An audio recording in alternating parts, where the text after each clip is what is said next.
precincts. We've had a youth center firebombed. There's been banks that have been firebombed, and we've had construction companies that are helping build the training center that have been targeted. And when this occurs, there's no work going on behind us right now. So men and women that were going to come to work today to make money, to feed their families and pay their bills are not here. We're here. And so the effort is, for somebody's distorted mindset, is if we can stop construction companies from building it, there will not be a properly trained fire and police department in Atlanta, Georgia. And so the effort has been, let's target the fire department, let's target the police department, let's target our city officials who have been threatened, and let's target the construction companies. But ladies and gentlemen, this is Atlanta, Georgia. We have seen terror at our doorsteps before, and we are not a city that backs down from this, and we're not going to back down from this. We're going to find those responsible. And the Public Safety Training Center will open in December of this year.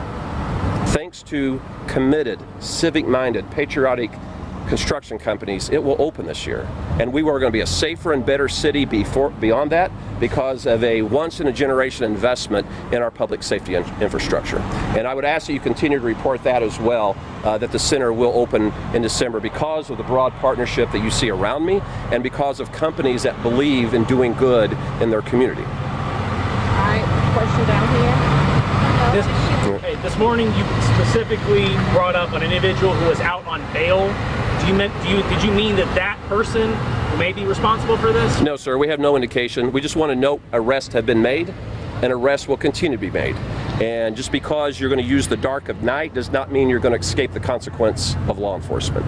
And so those were examples I was giving of two individuals. We can give you the name of the individual of South Carolina that's been arrested, and we're going to continue to make arrests in these cases. And then this is a subdivision, a housing development. What are we standing in front of? You know? It looks like an expansion of housing that's occurring in this area. That's correct, sir. And the contractors are the same folks who are on the key roads. They're affiliated with the training center being created. That's correct. Any other questions? Who was arrested? Are you also counting the people who chained themselves to things as part of that? So, ma'am, if you look back, there have been individuals arrested in arson attacks of police cars. That was in January of this year, and their names escape me. There's been individuals arrested in the firebombing of a police precinct and of a concrete company in South Carolina. So I believe those charged with arson are actually around 6 right now.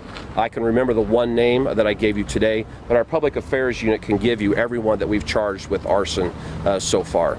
And this is not the destruction of just property, ladies and gentlemen. Anytime you firebomb a precinct, that is tax dollars of this city going back to replace it.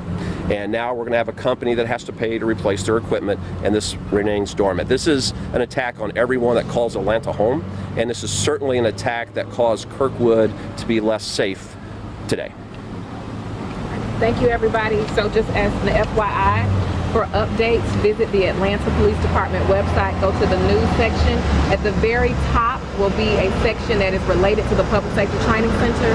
There you will find an actual picture from this site. There's only one picture that we are able to release, so please don't ask for any additional pictures. As of right now, that is the only picture we will provide, and it will be up shortly. Thank you, everyone. Thank you all. Appreciate for what you all do.